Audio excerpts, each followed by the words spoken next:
Welcome to the 5-7 podcast. I'm your host, Pri, and I'm joined today by my co-host, Mike Salinas. Hello, ladies and gentlemen. What's going on, man? Nothing at all. Just the standard stuff, man. You know, I haven't been around in a few weeks, so it's good to catch up with you, see what's happening. Obviously, you've been here every Monday and Thursday. I have not, so thanks for holding it down. Yes, and please check out our website, 57podcast.com. And give us some love on Instagram, 57podcast, and at Instagram and Facebook, and enjoy the show. Ladies, don't be afraid to slide into those DMs. It's all right. You can do it. It's A-OK. So what's going on, man? What do you got? How are you doing? Judgment-free zone. Judgment-free zone. Not much, man. So I was just completely over-exaggerating. So we don't got a ton to talk about. We've got some fun stuff I think we're going to go through today. One thing I was telling you about, just I should say in retrospective of what just happened this past week from your recent podcast, just wanted to talk a little more, summing up on some of the stats that you were pulling out. You were mentioning some of these off the air, and you had mentioned a couple at the end of the podcast, but these were some staggering stuff.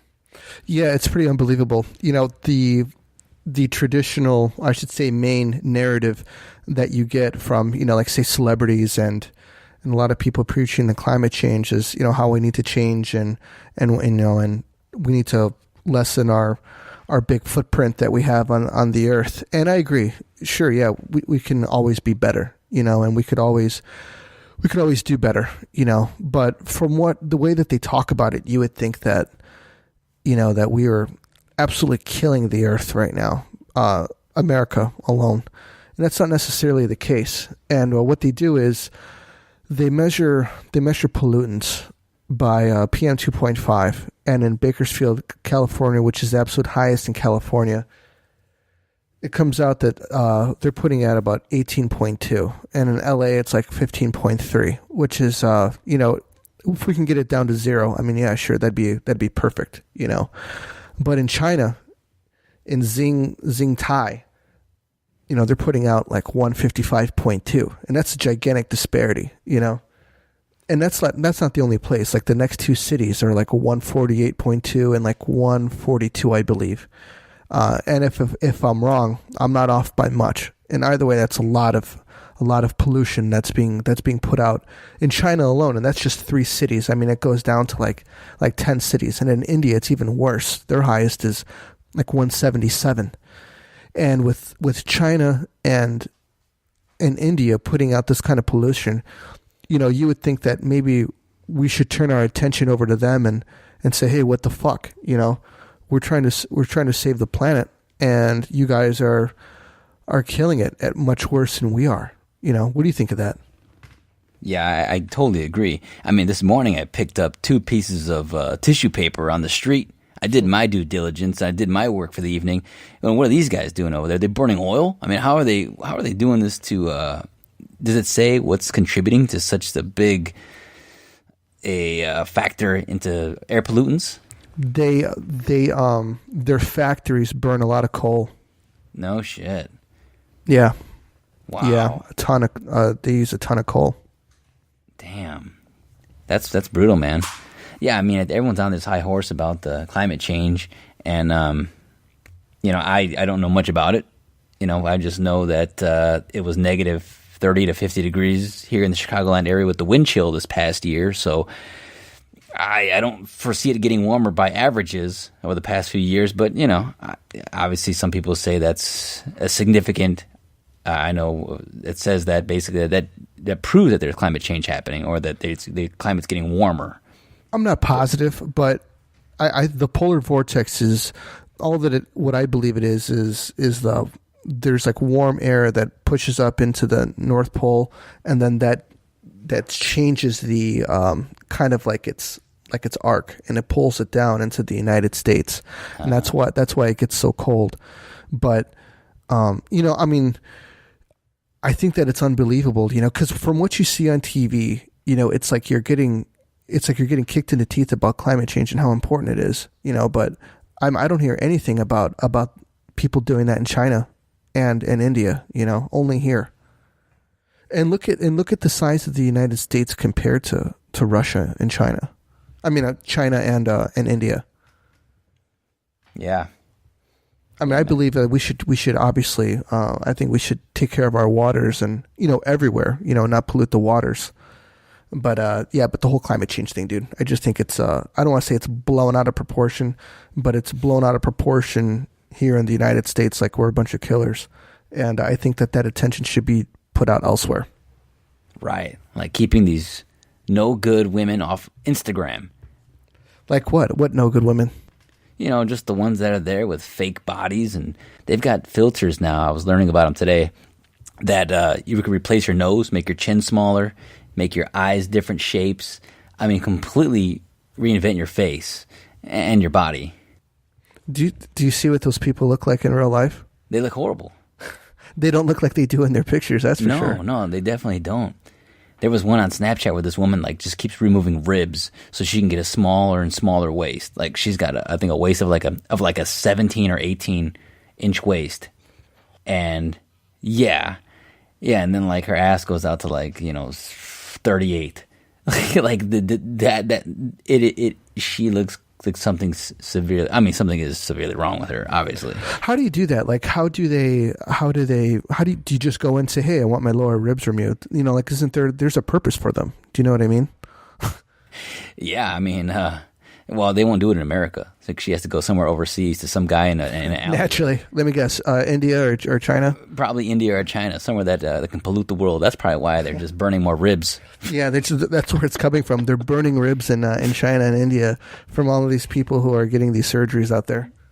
Yeah, man. That sounds quite about right. But no, I was just stumbling upon a couple of things. Earlier today, they were just showing me these apps that do just so much face overhauls. I was like, this is crazy.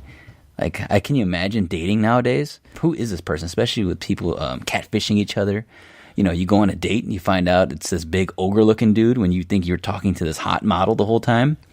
Dating would be so much different these days because, I mean, back when we were dating, it was right before MySpace, or MySpace was happening at the time. Mm-hmm. It was happening.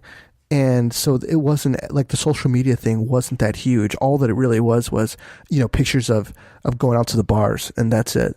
Nowadays it's like everything. Like like people are practically, shooting their lives, and I think it's completely different now than it was back then. And could you imagine, like, just today trying to deal with that? Like, say you're dealing with some chick, you're dating some chick, and you're going out and she's on her phone, taking pictures of her food and, taking selfies, and like you guys aren't talking, you know what I mean? Or maybe you're communicating through like some kind of some kind of app, and she's like right in front of you, We were in Hawaii for my honeymoon a few years ago. I was like, man, let's go have dinner on the beach. Let's call them up and see what it costs. We've seen some people doing it. So we called them up. We said, hey, we'd like to organize dinner on the beach. They said, yeah, sure, no problem. Let's get the chef together and we'll put what we got to do for you. I'm like, hold on. I mean, like, you need the chef involved in this whole thing? I'm like, can't you just give me some chicken fingers and some fries? And we just yeah, you cheap fuck. They were like, oh, no, absolutely not. Like this. I was like, wait, so what are we talking about here? Like, well, starting out, it starts at $10,000. Just starting. What? Starting out, dude. Starting out the cost. And this is in Maui, right on the ocean there, man. And absolutely beautiful. I was like, starting out at $10,000. And I'll be honest, I looked at my wife and I was like, should we? Like, do you really want to do this? I mean, I kind of was like, I'm down, but it's going to hurt a lot on the way back home. So what do you get for that $10,000? You get like a privately chefed meal. You get, I think alcohol with it, and you just get on the beach, the whole atmosphere of it. Yeah, like a four-course meal, but yeah, starting out at $10,000. So we told them, we're like, you know what, screw that. We're not going to do this. That's insane. So dude, you could have spent less money flying me out there. I could have made you a couple Mai Tais and threw a couple cowboy cuts on a couple George Foremans up there, and there's your meal. Yeah. So we passed on it. We ended up just buying something at the store or one of the restaurants. With the Subway? Yeah, we ended up buying a couple 6-inch footlongs. I got a chicken teriyaki on rye, and and we got one of those boxes of wine, and we ended up going to a box of wine. a little patch of grass just right behind the beach, And that might have costed us about $36 as opposed to $10,000. But so after we finished dinner there on this patch of grass, we kept walking. We were like, let's walk down the beach. So we walked down the beach, and we did see a couple doing the dinner out there. Really? We're like, holy smoke, they just paid $10,000 to do that dinner. And as we walk past, we see the guy just sitting there miserable and like eating his dinner. And the girl's on the phone. Like, it was like some dude. He was kind of fat, unattractive. And the chick was like some, I don't know, model looking, maybe, I don't know, superficial a little bit. But she was just on her phone, just talking, not even looking at him. And I'm like, holy smoke. He just blew $10K on this dinner. And she doesn't even give a damn about this guy. Oh, my gosh. And he probably flew her out there. So they're staying. Now, this is at the Four Seasons, so it's not cheap either. Yeah, he probably got the suite, too. Yeah. I was like, man, what a dope. Yeah. I don't even feel bad for that guy. I mean, if you've gone that far, you know she's not interested, pal.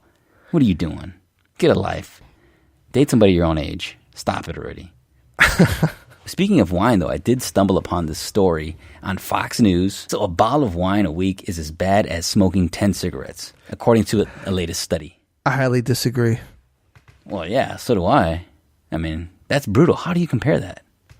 I don't know. Tell us more about the article. British researchers, they're causing a bunch of fumes over there, too. Oh, great. Found that. Oh, yeah. Have you heard what's going on over there? They have such strict gun laws that people are stabbing each other to death out there. Wow. That's brutal. I think I'd rather be shot than stabbed. But yeah, that's medieval. British researchers found that drowning a weekly bottle of vino is on par with smoking 5 cigarettes for men and 10 cigarettes for women, according to the study published Thursday in the journal BMC Public Health. Our estimation of a cigarette equivalent for alcohol provides a useful measure for communicating possible cancer risks that exploits successful historical messaging on smoking. Blah, blah, blah. Whatever. Yeah, I highly disagree. They're not really saying how they came up with this research and what they really measured. They're just coming out and saying, guess what, guys? You're better off smoking 10 cigarettes than drinking that bottle of wine. And, like, what kind of wine are we talking here? It's probably that box wine that you bought on your honeymoon. You talking about that box of wine and that 6-inch chicken teriyaki? They're like, that's like smoking 50 cigarettes. You tell me I threw my life away. I was better off spending that $10K on the beach than doing what I did with that box wine. Yeah. I must have smoked a carton with that box of wine. Wow. Maybe you should have had a couple Badados and and then get those years back. Did you have another subject you had? Because I've got a top 10 list for you that you might enjoy. Let's go to the top 10. All right, I love these so much. This is a surprise, by the way. Yes. And I'm sick, so I need to be cheered up. So I found, and I don't know why it came to me. I just want to do this because I like doing these. Top 10 list of marriage names. Hilarious last name fails. You know how you look in the newspaper and you're like, oh my God, look at that last name and that one go together and you're just, this is hilarious. It's great. Like Nancy Dick? Yes. So I will start with an honorable mention here, and that is honorable mention. Last name's Filler Quick. Honorable mention there. All right, well, let's jump right in it. Wait, that's the last name? Is that the first and last name, or just the last name? Those are both. These are both last names. So is it like a hyphen? Yes, like hyphen. A dash. Yeah. Do you want me to say dash? Like. Yeah, that's fine. Okay, I'll say the dash to maybe help. Okay, so number 10 here. Come on, dash, top of me. Teresa, come on, and Frankie, top of me. Come on, top of me. Number 9, the Johnson dash Holder marriage. Johnson Holder. And by the way, it was 2 men. Oh, 2 men. All right. Number 8, cunts dash dick. Nice. Number 7. Does it say where they're from? That one, Carmel, Indiana. Not too far away. Nope. Just a stone's throw away, huh? That's right. They got cunts and dicks. They sure do. Let's see here. Number 7, the Golden Dash Showers wedding. Golden Showers, yes. The R. Kelly special. Number 7. That was number 7, Golden Showers. Number 6, the Beaver Dash Wetter wedding. Wetter? Wetter, like as in wet, like water. Yeah. Beaver Wetter. Number 5, the Moore Dash Bacon wedding. More bacon? More bacon. Yeah, but everybody likes bacon, so that's not too bad. Yeah, it's not. I mean, that would probably be a good one, actually. Not like Wetter Beavers. Yeah. Then number 4, the Best Dash Lay wedding. Best lay. For the rest of your life. Number 3, Wang Dash Holder wedding. Something about the Wang holders, man. Yeah. Yeah, no kidding. Those are great. Number 2, the Long Dash Wee Wee wedding. This is so elementary, man. Yeah. And you know what? What's up with Indiana? Why are they keep being on here for? How many Indiana ones are there? I don't know, but this one's Indiana University. They got married at IU? Yeah. She's a 2000 grad. Be sure to bring that up to Nano. Yeah. And number 1 here is the Eaton Dash Cox wedding. This one's for all you immature fucks out there just like me. Hope you enjoy it. Oh, man. That's my my top 10 list. I mean, I used to love those things. I think those are up there with headlines that The Tonight Show do. I think they still do. But Johnny Carson and Jay Leno used to always do. Yeah. It's good stuff, man. And doesn't Jimmy Fallon do the... He does that show now. He's got to do it. Yeah, he's got to do those top 10 lists. I don't know how that guy is even in business, dude. You've hated Jimmy Fallon for your entire life. I just don't find him funny. You know, I've never found him funny, ever. There's been maybe a couple times that he's made me laugh, but for the most part, whenever I see him on TV, you know, I'm just I don't know how this guy made it. You know, what dirt does he have, and who does he have it on?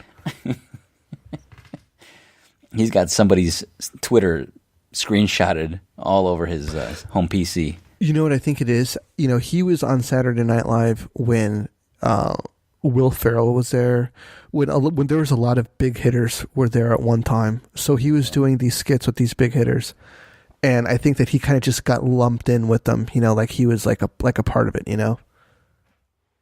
Yeah, I think he's. You're right though. I don't think he's a good comedian on his own. I think he works well in his being an interviewer.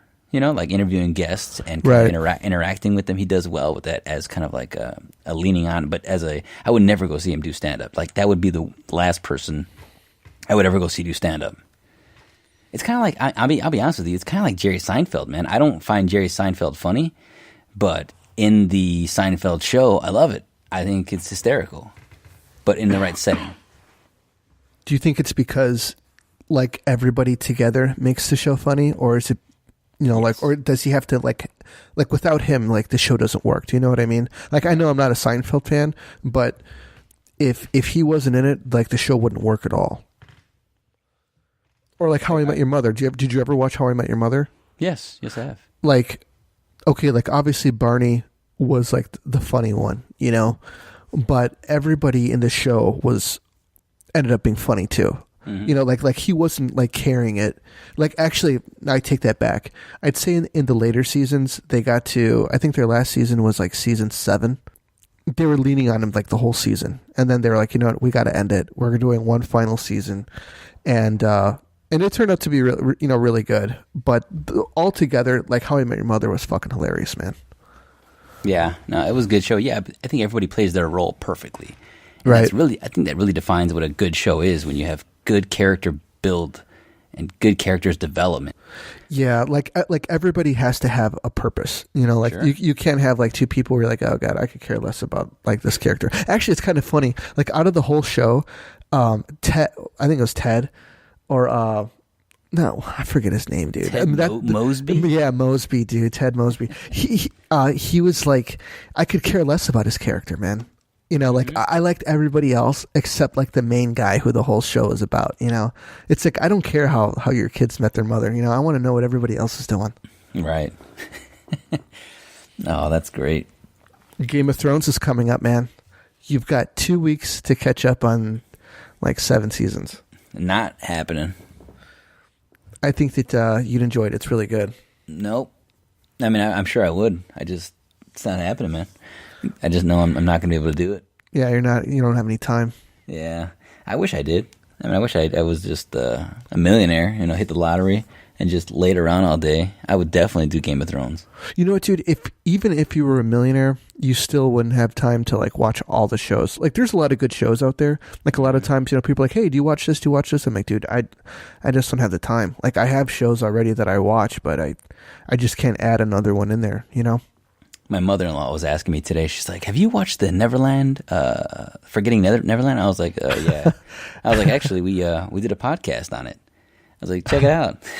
I was like, cut that whole 5 hours and 4 minutes. Yeah, condense that down to a little 45 minutes with us, and we'll sum it up for you. And actually, we'll get you some clarification on some stuff. Actually, we did. We got some facts, we got some clarification, and we cut it down to 40 minutes exactly. Yeah, and she's like, I can't believe these guys, Michael Jackson violated these kids. And I said, I think one of them's full of shit. The other one, not so much, but one of them, I think they're full of crap. But I do think Michael Jackson was guilty on some of those counts. I heard a couple days ago that they said that the guy I think the guy, Michael Jackson's biographer or something like that, he pulled up some old building plans, and he says that the Jimmy Safechuck couldn't have possibly been molested like in this room above like the theater or above in the train house. Mm-hmm. He's like, because that room wasn't built for another 2 years after when he said that it happened. Wow. Yeah. Damn. So, and I think that the biographer was trying to like call out the Michael Jackson's biographer was going to call out the Finding Neverland director and ask him, like, did you like vet your sources, like, in a way? Right. Because what if the whole thing? It's like, okay, look, I think it's really weird that Michael Jackson was like around kids so often. Okay, I think that's really freaking weird. On one hand, you have him, and it's like, he didn't have a childhood. He didn't have a childhood because Joe Jackson always had him practicing and dancing and all that stuff. So when he grew up, around fame, he was really famous, like not famous like Justin Bieber, famous. He was like Justin Bieber times 10, and I think that he had issues from it. Was he molesting kids? Possibly, but what's his name? Jimmy Safechuck and Wade Robson went into court and said that Michael Jackson never touched him. So the kids who actually, brought it to court, that stuff was thrown out. Right. Which really sucks, because it's like, okay, we've got these two dickheads on a documentary saying that Michael Jackson did this, and you got these other two kids that were practically crying, and everyone else was like, no, it didn't happen. Right. Because of these two dudes. Yeah, thanks, guys. So if it really did happen, maybe you have to live with it, because you silenced these other kids, and now this is your fate. Do you know what I mean? Yeah, man. That's wild.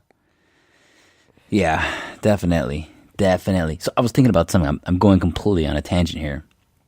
I was drinking some bottled water today. I was like, man, somebody said something stupid like, man, what a wonderful invention. Wish I would have invented bottled water. And I was like, yeah, I guess you're right? Just bottled water, and it's a great invention. And then can you imagine when somebody like came up with that in a meeting room? It's like, guys, we are going to bottle water and make millions. People are like, why would we do that? Because it's free out of a faucet. You know what happened? He probably got fired on the spot, and then he went off on his own and started bottling water and selling it, and he's a billionaire now. Yeah, I'm sure it's exactly what happened. But I was like, so we had this conversation, and I was like, Can you imagine how many ideas started where people were like, that is the dumbest shit I've ever heard. Like things that we take for granted now, like heat inside of a car. Like, can you imagine if somebody was like, guys, I think the Model T needs to change. We need to enclose it entirely, and they need to have like some sort of fans. It pushes heat inside of a vehicle. Like, hold on, wait. You want to put heat? You think heat and air is just going to come out? Cold air too? Is that what you're going to do? Cold air? Like, yeah. So when it's hot outside, you can have cold air come through the vents or something like that. And heat, if you're cold, it can do both. Can you imagine? People are like, and it's going to be on wheels, right?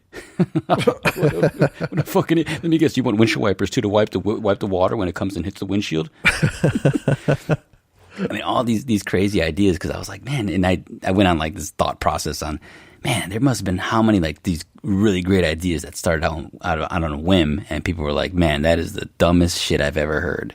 And then it's like, boom, that was perfect. Well, engines came from the combustion engine, right? Yeah, sure. Like, I don't know. I don't know anything about it.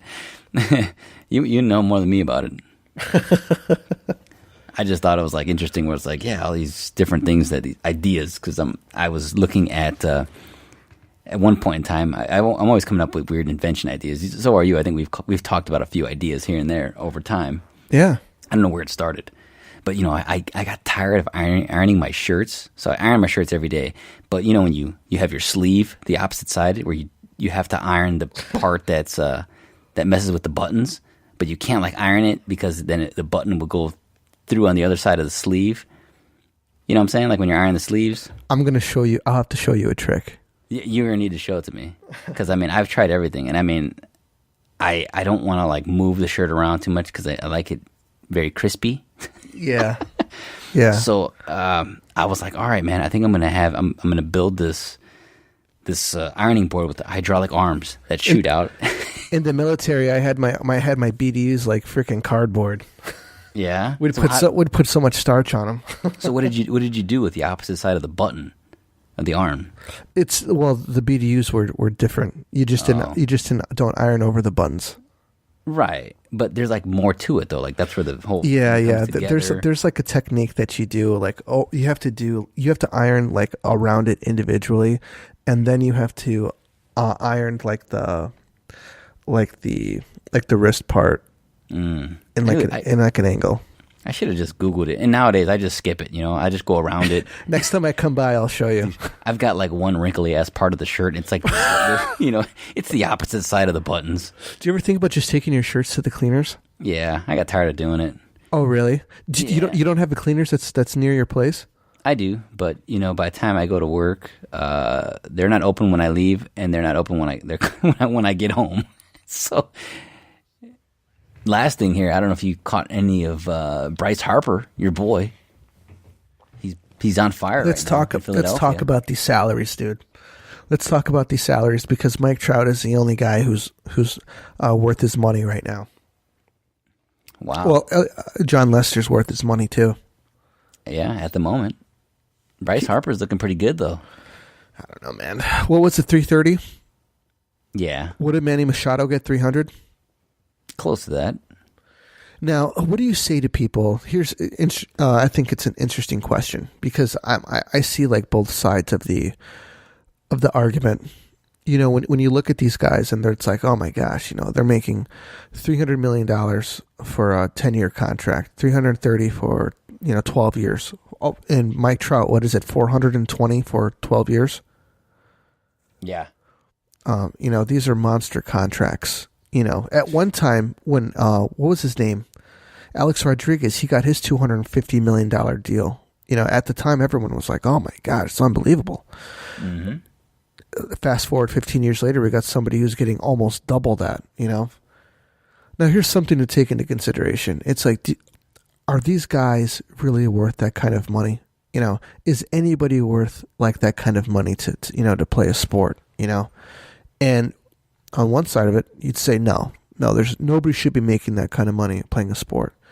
Now, on the other side of it, it's all dependent on who is on, like where you're making your money from. Say the MLB, if the MLB is making this kind of money off of you, and they're making so much money off of your image, yeah, you really are worth that kind of money.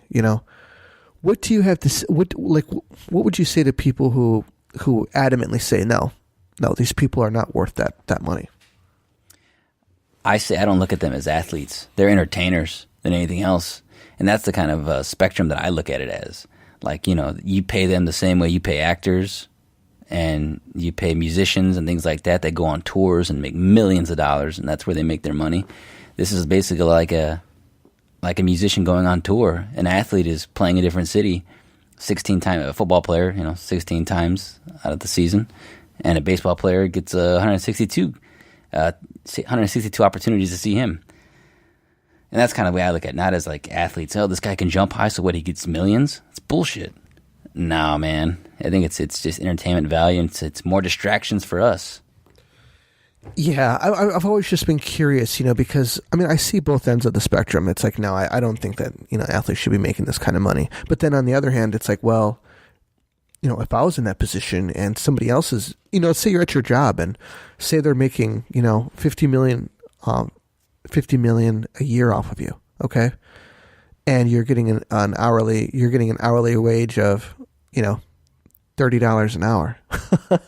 There's a gross disparity in like your pay and what you're worth. Do you know what I mean? Right. So in a way that they're being compensated accordingly. And at the same time, do you think that they're being compensated for, maybe, efforts in actually getting there? All of the practice and all that kind of stuff, all the hours of training. Yeah, I guess if you get to that level, but there's only a select few that get to that point, man. There's a guy actually in the NBA that got to play his first for the Lakers. They got to play for a few games this past year, this current season, I believe it was. Oh, yeah, that's James. Right. I heard about that. He's like a mid 30-year-old guy that's been in the D League or the G League now, whatever it's called, and he's been bounced around all over, and he's just a journeyman. He's never got to play in the NBA till this past season, and he's making, I think, per game more than he was making in the past like 2 total seasons or something like that. Wow. At least he was making significant money, but I think he might have been making like $120,000 for each game, which is nothing compared to the guys on his team. And he was playing well. He played pretty good. Yeah, didn't he drop a 3 like on his first like shot? Yeah, I think he did. So it was cool. Yeah, that's pretty cool. But he's never going to make it big, but he's been doing this for, his whole life. And in a way, isn't that making it big? You make it onto the big. All you have to do is just play. Does he have to be a superstar? Just making it into the NBA has got to be incredibly difficult, dude. Considering the talent and the athleticism of some of the younger guys coming in. Like, look at Zion Williamson. He's a freak of nature. So, question for you: what do you consider making it big? Do you consider is making it big having tons of money, or is making it big just getting to a certain point and not necessarily have anything to do with money? I guess in a way, it's if someone says like, "Hey, my dream is to play in the NBA," they make it to the NBA, and it's like, well, there's no step higher than that. It's like you made it to the highest level, the greatest league, and you played in it. Right. I would consider that. I'd consider that success. So this guy, he's probably gonna have to retire pretty soon.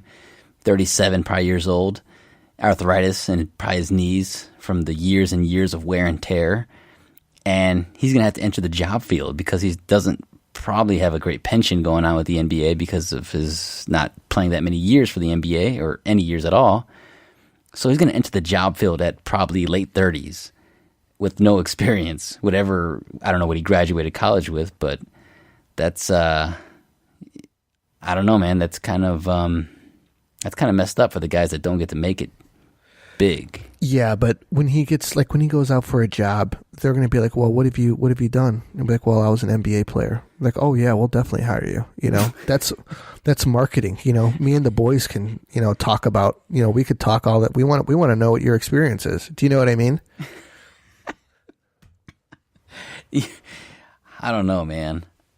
I think so. Yeah, I think so. That would matter. You would hire somebody to do IT for you if they're like, yeah, man, I used to play in the NFL. I don't really have any job experience doing this, and I haven't done it since college. 12 years ago, but I'd love to be hired for your IT firm. Well, what's the job? Just being is he coming out for like a management job, or is he coming out for, well, he wants to work help desk, but hey. Oh yeah, sure. He hasn't worked computers in 12 years though. That's fine. You could teach that, dude. That's easy. What if he's like, hey man, so how do you fire this thing up? I'm like, right here. This is what the power button looks like. It's that freaking easy. That's all that I need you to do, man. So you'd be okay with babysitting because he's an ex-athlete? No, if he obviously he has to know the basics, What if he doesn't? I mean, he knew the basics 12 years ago. Things have changed. Yeah, but he would know how to turn it on. Yeah, but he's like, well, I'm not really experienced with the new Windows system. The last one I had was 95. He's like, fuck, I just use my phone all the time. I'm not used to this Windows 95 shit, and this new stuff you got. Or I think, last one I had was XP Home Edition. That was great, but I don't know what the fuck this is. I think that I would give him a shot. Why not? Why not, man? I've seen some freaking worthless people out there that are, they need the job, and then they walk around like they don't need it. Do you know what I mean? Yeah. They're like, oh yeah, whatever. Yeah, like I remember hiring taking hirees for a graphic design job, and the guy put some BS on his resume. I get the guy out, and I said, "Yeah, man, can you show me some stuff in Photoshop, Illustrator, whatever you got?" He's like, "Oh no, man, I can't do that." I was like, "What do you mean you can't do that?" And he says, "No, man, I don't really know. I don't know it. Like I know some stuff, but I don't know it like that." I was like, this is a graphic designer job, it has the qualifications that you have to know Adobe software and things like that. He's like, yeah, I mean, I can figure it out. If you show me a couple of things, I mean, I'll figure it out. I can figure out anything. I was like, man, you've got to be shitting me right now. You've got to be absolutely shitting me. You just wasted my goddamn time. So he told you that he knew it on his resume then? Yeah. How often has that happened to you, or someone has come in and they couldn't do the job? They applied for the job but they have no idea how to do it.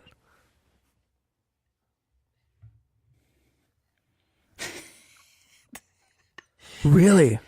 That's happened to me. I want to say like 6 or 7 times, where someone has come in and they lied on a resume, or when it came down to do something, they couldn't do it. And yeah, man, it's been pretty common. Like, hey man, so I didn't know you you minored in this and that.